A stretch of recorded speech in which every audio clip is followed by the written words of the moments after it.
Em nossa playlist das orações judaicas, nós aprendemos sobre cada uma das 19 bênçãos da Amidá, a principal oração da fé judaica. Será que encerramos por aqui? Não, claro que não, né? Você sabe que ainda não. Ainda nos falta concluirmos com um pedido especial. Para saber mais, continue conosco e enquanto roda a vinheta, eu já falo para você, deixe seu like, inscreva-se no canal e ative o sininho das notificações para não perder nenhuma das aulas, seja sobre as orações ou qualquer outro tema da fé judaica.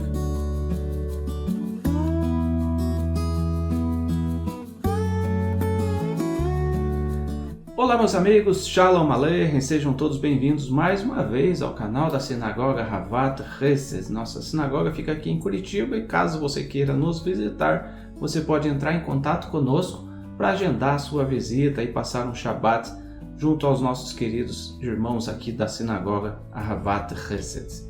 Estamos falando sobre as orações judaicas, cada uma das preces, desde quando acordamos pela manhã com Shivti Adonai Lenegdi Tamid, tenho posto sempre o Eterno diante de mim, e passando por cada uma delas para que você possa aprender o significado das orações, o que cada uma quer dizer, o que cada uma tem a nos ensinar. Passamos agora pela Amidá, com 19 bênçãos que compõem a oração que é tida como a principal das orações judaicas, a Amidá inspirada na oração de Ana. Concluímos então, como eu já falei, o estudo das 19 bênçãos da Amidá. Mas aí você pensa, como assim não acabou? Qualquer pessoa que esteja familiarizada com o rito judaico, com as orações judaicas, sabe que antes de nós darmos os 3 passos para trás, nos despedindo, concluindo a oração da Amidá, ainda tem uma bela prece, uma bela e inspiradora oração que foi instituída ou que foi criada por um grande rabino chamado Mar, filho de Ravina. Vamos então ao Sidur para entendermos um pouco mais dessa oração que conclui a Amidá. Se você não tem o Sidur, nós utilizamos esse aqui, Sidur Rinat Israel, da editora Sefer, e que você pode adquirir aí com o Yaakov, da Kol Yaakov Sefarim. O contato dele está aparecendo aí na tela para você que você possa também se familiarizar com o livro de orações judaico. Sidur, para que você saiba, Sidur vem de Seder ou de ordem, que traz exatamente a ordem das orações. Tá bom? Vamos então à prece Elohai Netzor, na página 76 do Sidur. Ela nos diz assim: Elohai Netzor Leshoni Meira Usefatai Midaber Mirma Velim Kalelai Nafshi Tidon Venafshi Keafar Lakot Hie Petach Libi Betoratecha Veahare Mitzvotecha Tirdof Nafshi Vechol Hakamin Vehaushvin Alai Raa Mehera Hafirat Satan Vekalkeu Mahashavtan Aseleman Shemecha Aseleman Yeminecha Aseleman Toratecha Aseleman Kedushatecha, Leman Yechalzun Yedidecha, Roshia Yeminha Vaneni, Ihiu Leratzon, Imrefi Veregion Libi Lefanecha, Adonai Tzuri Vegoali. E essa prece conclui com O Se Shalom Bimromav, Hu Yase Shalom Aleinu Ve'alkol Israel Ve'imiru. Amém. Em português, a oração nos diz: Meu Deus, preserva a minha língua de calúnias e os meus lábios de duplicidade. Faze com que a minha alma fique calma na presença dos malévolos, e em todas as ocasiões, seja ela humilde como o pó. Que o meu coração ame a tua lei e a minha alma seja sedenta dos teus mandamentos. Aniquila os projetos daqueles que me querem mal e destrói os seus desígnios. Atende-me por amor ao teu nome, por amor à tua destra, por amor à tua lei, por amor à tua santidade, e para que se regozijem os teus amados. Que as palavras da minha boca e as meditações do meu coração te sejam agradáveis, ó Eterno, meu protetor e meu redentor. E para concluir, aquele que firma a paz nas alturas, com sua misericórdia conceda a paz sobre nós e sobre todo o seu povo de Israel, e dizei Amém. Antes de nós falarmos sobre a prece em si, sobre o significado, é interessante conhecermos o seu autor. Ele é chamado Mar, filho de Ravina. Segundo a história, ele viveu durante a 4ª geração dos Amoraim, final do século III da Era Comum. Então, há mais ou menos 1700, 1800 anos atrás. Ele era um rabino muito devoto. O Talmud relata lá no Tratado de Berahot 31a acerca dele e diz que certa vez ele fez uma festa de casamento para o seu filho e viu que os convidados, os grandes sábios de Israel, estavam com uma alegria excessiva. E daí o que ele fez? Ele pegou um copo muito valioso, no valor de 400 zuz, que na época era muito dinheiro, e quebrou diante deles. E todos eles então ficaram tristes. Ele fez isso por causa da alegria excessiva, e a alegria excessiva podia conduzir ao pecado. E até hoje, isso virou uma tradição para o povo de Israel. A tradição judaica que nos casamentos se quebra uma taça e lembra da destruição de Jerusalém. Essa tradição veio a partir desse gesto, desse ato de Mar de Ravina. Toda vez que você está num momento de grande alegria, tome cuidado para evitar o pecado. Então, quebra-se a taça e lembra-se da destruição de Jerusalém, que nós não temos razão para estarmos tão efusivamente alegres assim. Olha que interessante Mar de Ravina, né? Por ele ser um rabino muito devoto, muito sábio, isso se revelava também nas suas orações, e a prece Elohai Netzor retrata exatamente isso, as preocupações do Mar de Ravina em não pecar contra o seu Deus. O Talmud, no Tratado Berahot 16 e 17a, por exemplo, nos mostra trechos de várias orações de rabinos relevantes que passaram a fazer parte do rito judaico. E no Talmud mesmo, em 17a, no Tratado de Berahot, está escrito que quando Mar de Ravina concluía as suas preces, ele dizia as palavras dessa oração, Elohai Netzor, com a qual foi adotado para ser a conclusão da Amidah. Claro que em diferentes Sidurim você vai encontrar algumas pequenas variações nessa prece, mas essencialmente segue sendo a mesma há quase 18 séculos. Agora nós vamos analisar frase a frase dentro dessa oração as palavras de Mar de Ravina. E para isso nós vamos usar um livro conhecido, esse livro aqui, Quanto a mim, minha prece, do rabino Nissan Mindel, que foi um rabino muito influente da Chabad lá dos Estados Unidos. Tá bom? Então vamos frase a frase analisar essa oração de Mar de Ravina e que ela nos inspire a buscarmos cada vez mais uma techuvá, uma conexão com Deus. Lembre-se, essa oração ela conclui as 19 bênçãos da Amidah. Ela vem na esteira da Amidah, podemos dizer assim. Então, o que Mar de Ravina fazia ao concluir seu momento de oração, de conexão com Deus? A prece começa assim: meu Deus, preserva minha língua de calúnias e os meus lábios de duplicidade. Qual a razão de Mar de Ravina começar a sua prece final com tais palavras? Bom, a Torá nos diz lá em Vaikra, Levítico, capítulo 19, no versículo 16: não andarás como mexeriqueiro entre o teu povo, não te porás contra o sangue do teu próximo. Eu sou o Senhor.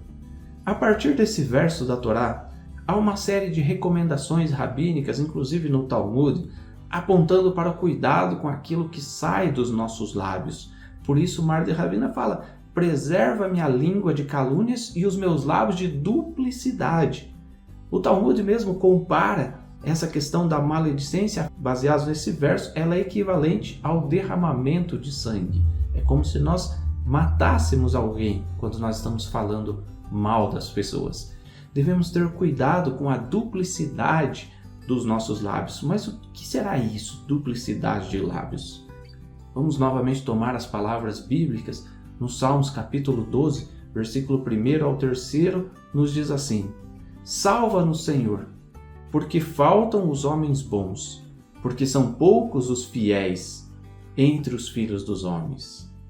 Cada um fala com falsidade ao seu próximo, falam com lábio lisonjeiro e coração dobrado. O Senhor cortará todos os lábios lisonjeiros e a língua que fala soberbamente. O que é um lábio lisonjeiro? Pessoa que fica elogiando os outros, mas em geral, o costume das pessoas é elogiar na frente e falar mal pelas costas. Deus eliminará, cortará todos os lábios lisonjeiros. E a língua que fala soberbamente, a língua que se exalta.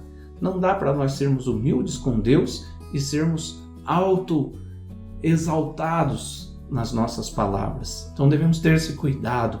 Então, por isso, Mar de Ravena iniciava a oração dessa forma. E a gente percebe que pessoas usam de falsidade constantemente em seu falar, e isso também é agir com duplicidade de lábios. Até mesmo na Brit Hadashah existe um versículo, ou alguns versículos, que apontam para isso. Por exemplo, na carta de Tiago, capítulo 3, versículo 8 até o 10, nos diz assim: nenhum homem pode domar a língua. É um mal que não se pode refrear. Está cheia de peçonha mortal, cheia de veneno. Com ela bendizemos a Deus e o Pai, e com elas amaldiçoamos os homens, feitos à semelhança de Deus. De uma mesma boca procede bênção e maldição. Meus irmãos, não convém que isto se faça assim. Olha como é relevante, né? Nós entendermos isso. Preserva a minha língua de calúnias e os meus lábios de duplicidade. Não adianta nada nós virmos com 19 orações, com muitas preces, pedindo cura, pedindo bênção, pedindo prosperidade, pedindo paz, se nas nossas palavras nós agirmos com falsidade. E Nissan Mindel, o rabino, nos diz assim: pedimos para que Deus nos ajude a evitar o terrível pecado da Lashon Hará, calúnia e maledicência, literalmente a língua do mal, Lashon Hará. A gravidade deste pecado é enfatizada com muita frequência no Talmud e no Midrash. Com efeito, é colocado na mesma categoria do derramamento de sangue, na mesma categoria, no mesmo nível. E olha que interessante a gente encontra aqui no livro. É especialmente apropriado dizer esta prece após a Shemoneh Esrei, a Amidah, em vista do fato de que o Zohar declara: aquele que tem má língua, a sua prece não chegará diante do santo, bendito seja. Se você fez 19 bênçãos, você vem rezando, mas se você tem uma língua maldizente, a sua prece, segundo o Zohar, não chega diante do santo, bendito seja o Eterno. Depois que nós pedimos a Deus esse cuidado especial com a nossa língua, com aquilo que sai dos nossos lábios, a oração segue com um pedido por humildade. Como que o pedido de humildade está atrelado à nossa língua? E o que Mar de Ravena diz? Faze com que a minha alma fique calma na presença dos malévolos e em todas as ocasiões seja ela humilde como o pó. Humilde como o pó? Isso nos conecta com o patriarca Abraão. Se você ler Gênesis capítulo 18, versículo 27, Abraão fala: eu sou pó e cinzas, quando ele está conversando diante de Deus. Mas aqui nós pedimos por calma e humildade diante dos malévolos. Por quê? Pessoas más, elas vão nos provocar constantemente. E se nós revidarmos com maledicência, com xingamentos, nós teremos caído na armadilha do mal. Por isso, preserva minha língua de calúnias e os meus lábios de falar em palavras dolosas. Olha só, então a gente tem que ter humildade. Quando a gente tem humildade, a gente evita de que a maledicência dos outros ou o pecado dos outros nos atinja e nos conduza a falarmos também de forma maldizente. Portanto, sejamos humildes sempre. Mesmo quando sentirmos vontade de respondermos à altura às provocações, pedimos ao Eterno que Ele nos permita lembrar de que nós somos pó e cinza. Quando nós somos plenamente humildes, não revidamos provocações, não xingamos, não falamos palavras dolosas. E aí a gente deve se lembrar de Moshe. Moshe é o homem que trouxe aos filhos de Israel a Torá do Eterno. Moisés tinha uma conexão plena com Deus. E a Bíblia nos fala do caso de Miriam e Arão, irmãos de Moisés, que vieram provocá-lo, falando mal da esposa, porque ele tomou uma mulher cuxita. E o que acontece a partir daí? Moisés se cala, humilde como pó. E a Bíblia diz que Moisés era o homem mais manso de todos. E o que acontece a partir daí? Moisés se calando, Deus sai em defesa dele. Quando nós alcançamos esse grau de espiritualidade, esse grau de humildade, esse grau de devoção, de conexão com Deus, aí Deus sai em nossa defesa e nós evitamos, portanto, que os nossos lábios falem palavras dolosas. Mas como é que a gente alcança esse grau de santidade? Inspirados em Moshe. Aí a oração segue: que o meu coração ame a tua lei e a minha alma seja sedenta dos teus mandamentos. O apego à Torá nos permite um crescimento espiritual tamanho que o nosso coração e a nossa mente já estarão protegidos de sentimentos de superioridade, de arrogância, e por outro lado, teremos o eterno em nossa defesa. Por isso mesmo, a gente aprende com a oração. Então veja como ela é uma sequência. Evita que eu fale o mal, mas eu só consigo evitar o mal se eu for humilde. E se eu for humilde, isso vai vir através de um coração que ama os mandamentos de Deus, que se apega à Torá. E a oração segue dizendo: aniquila os projetos daqueles que me querem mal e destrói os seus desígnios. Atende-me por amor ao teu nome, por amor à tua destra, por amor à tua lei, por amor à tua santidade, para que se regozijem os teus amados. É claro, pessoas amadas por Deus são pessoas cumpridoras da Torá, e quando nós passamos por tribulações, por ofensas, e somos capazes de manter o espírito humilde, isso gera alegria nas pessoas que temem a Deus. Mas como? Pedimos que Deus aniquile os projetos daqueles que nos querem mal, porque nós temos amor ao nome de Deus, amor à destra de Deus. O que é a destra de Deus? Segundo Nissan Mindel, a gente vê aqui que ele fala assim: a sua destra é a qualidade de Hesed, de bondade. Mas sabemos também que Mashiach está assentado à destra de Deus. Podemos conectar as duas coisas. A prova do amor de Deus vem através do Hesed, da sua bondade, em nos enviar o Mashiach. E o Mashiach está assentado à destra de Deus. Somente com gestos de bondade nós somos capazes de nos aproximarmos de Deus. E a oração ainda segue. Veja como essa oração é preciosa, né? Ela ainda segue com as palavras do rei Davi. Claro, nenhuma grande prece judaica seria perfeita se não tivesse as inspirações das palavras de Davi. Davi diz no Salmos 19, versículo 14, que as palavras da minha boca e as meditações do meu coração te sejam agradáveis, ó Eterno, meu protetor e meu Redentor. Aqui, nós devemos refletir sobre como estão as palavras da nossa boca. Você ora? Eu oro bastante. Mas fora da oração, como têm sido as suas palavras? Fora do momento de oração, o que nós temos pronunciado através dos nossos lábios? Será que são palavras que agradam o coração de Deus? Que as minhas palavras e a meditação do meu coração te sejam agradáveis, ó Eterno? Será que as nossas palavras têm sido agradáveis ao Criador? Isso é tão difícil que nós temos em vários textos bíblicos, em textos do Talmud, inclusive em textos da Brit Hadashah, por que não? Um verso que diz lá em Efésios, quando Shaul Hachalia fala assim, Efésios 4, 29, não saia da vossa boca nenhuma palavra torpe, senão a que for unicamente boa para a edificação, conforme a necessidade, e assim ela transmita graça aos que a ouvem. Efésios 4, 29. Falando nisso, em transmitir graça aos que ouvem, sentimento positivo, tranquilidade, paz, né? Quando as pessoas ouvem nós falando da palavra de Deus, isso traz paz ao coração delas.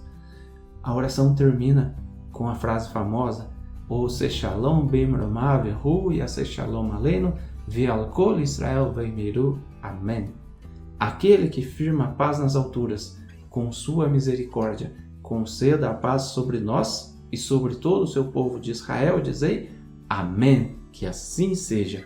E como isso é relevante. Novamente vamos recorrer às palavras do Rabino Nissan Mindel. Olha o que ele diz acerca do Oseh Shalom. Rezamos para que aquele que faz a paz nas alturas promova a paz sobre nós e sobre todo o povo de Israel. Primeiro, pedimos paz para nós mesmos. Por quê? Para que possamos atingir paz interior e harmonia na luta incessante entre o corpo e a alma, entre o coração e a mente. Somente quando o coração e a mente estiverem permeados pelo temor e amor a Deus, nossos conflitos interiores se dissiparão, a paz interna e a harmonia serão alcançadas. Tal paz individual é o prelúdio para a paz coletiva no seio do nosso povo Israel, pois somente uma pessoa em paz consigo mesma pode estar em paz com os seus semelhantes. Nós precisamos estar em paz dentro de nós, com o nosso coração em paz, com a nossa mente em paz. Porque quando a gente está em paz e nada é capaz de tirar a nossa paz, nós promovemos a paz. Por isso, aquele que firma a paz nas alturas. Por que fala aquele que firma a paz nas alturas? Nissan Mindel também nos explica que nesse aspecto, como havia muitos anjos no céu, e há muitos anjos no céu, cada um com o seu propósito, talvez os anjos pudessem questionar, eles tinham naturezas contrárias uns aos outros, como o fogo e a água, e no entanto eles vivem e prestam adoração a Deus lado a lado em perfeita paz e harmonia. A razão pela qual há tamanha paz e harmonia nos céus é que todos os anjos estão tão avassalados pela reverência e tremor na presença de Deus que anulam completamente a sua identidade individual, sendo todos absorvidos pela extraordinária luz divina. E Nissan Mindel nos dá um exemplo bem fácil. Duas pessoas estão brigando na rua, mas de repente vem um carro da polícia. O que acontece com as duas pessoas que estão brigando? Elas naturalmente vão ter um temor e elas evitam e elas se separam e param a briga. Claro, uma analogia que ele faz a respeito disso. Quando nós estamos na presença de Deus, nós somos tomados pela reverência, pelo temor a Deus. E isso, aquele que firma a paz nas alturas, que Deus permite que anjos, mesmo com as suas características distintas, contrárias, naturezas contrárias um ao outro, eles tenham plena paz no céu, nas alturas. Por quê? Porque estão diante do Santo, bendito seja Ele. E aí a gente tem as palavras de Shaul HaShaliach também, voltando na palavra da Brit Hadashah, em Romanos capítulo 7, versículos 22 ao 25, ele nos diz assim: no tocante ao homem interior, eu tenho prazer na lei de Deus, mas vejo nos meus ombros outra lei, que guerreando contra a lei da minha mente, me faz prisioneiro da lei do pecado que está nos meus membros. Desventurado homem que sou, quem me livrará do corpo desta morte? Graças a Deus por Yeshua, o Mashiach, nosso Senhor. De maneira que eu, de mim mesmo, com a mente, sou escravo da lei de Deus, mas segundo a carne, da lei do pecado. Veja, Shaul HaShaliach, ele fala aquilo que nós vivenciamos. Muitas pessoas nos procuram e falam: mas Rosh, eu quero fazer tal coisa, mas eu tenho dificuldade, eu quero fazer isso, eu quero obedecer a Deus, mas eu encontro problemas, eu encontro dificuldades, tudo é tão difícil. É a lei do pecado lutando contra a lei de Deus dentro de nós. Mas Shaul HaShaliach nos diz: eu faço aquilo que eu não quero fazer. Muitas vezes nós temos prazer na lei de Deus, mas somos obrigados, entre aspas, a fazer coisas que nós não queremos. Por exemplo, quando a gente volta no sentido inicial da oração, a gente é provocado de tal forma pelas pessoas, as pessoas nos ofendem, nos magoam e uma hora a gente revida. Novamente, lembre-se de Moshe. Moisés fez o quê? Na morte da sua irmã Miriam, cessou a água para os filhos de Israel. E eles começaram a provocar Moshe: quem nos dará água? Era melhor a gente ter morrido. E Moshe, então, ao invés de falar com a rocha, ele fere a rocha. E com isso, Deus tira dele a oportunidade de entrar na terra prometida. Muitas vezes nós somos provocados e agimos pelo impulso do pecado que habita em nós. E aí, Deus pode também, igualmente, nos tirar a oportunidade de alcançarmos a terra prometida. Pense nisso, nas suas orações, nos seus momentos de oração, e permita que Deus coloque dentro de você um coração de paz. Mas como que vem esse coração de paz? Estudando a Torá, colocando em prática a Torá, evitando falar palavras dolosas, palavras de Lashon Hará, tendo um coração humilde, tudo isso contemplado nessa bela prece de Mar de Ravena. A Amidá conclui com uma curta oração pela reconstrução do Beit HaMikdash, e assim a gente dá os 3 passos nos afastando da presença de Deus, dizendo: está concluindo a minha prece aqui nesse momento. Eu espero que você tenha gostado desse vídeo, que você tenha aprendido lições preciosas para a sua vida espiritual e que a partir de agora você tenha cuidado com o que sai das suas palavras. Se está difícil evitar palavras ruins, palavrões, ofensas, palavras torpes, procure ser humilde. Se está difícil ser humilde, procure cada vez mais se apegar aos mandamentos de Deus. E se apegando aos mandamentos de Deus, Deus fará com que haja paz no teu coração. Tudo isso vem na oração de Mar de Ravena. Ore constantemente, busque mais a Deus e Deus vai te trazer essa paz no teu coração. Se você gostou do vídeo, não deixe de se inscrever no canal, de ativar as notificações, não deixe de dar o like. Se você quiser, você pode comentar aí: gostei do vídeo de hoje, você podia falar mais, podia falar de tal assunto.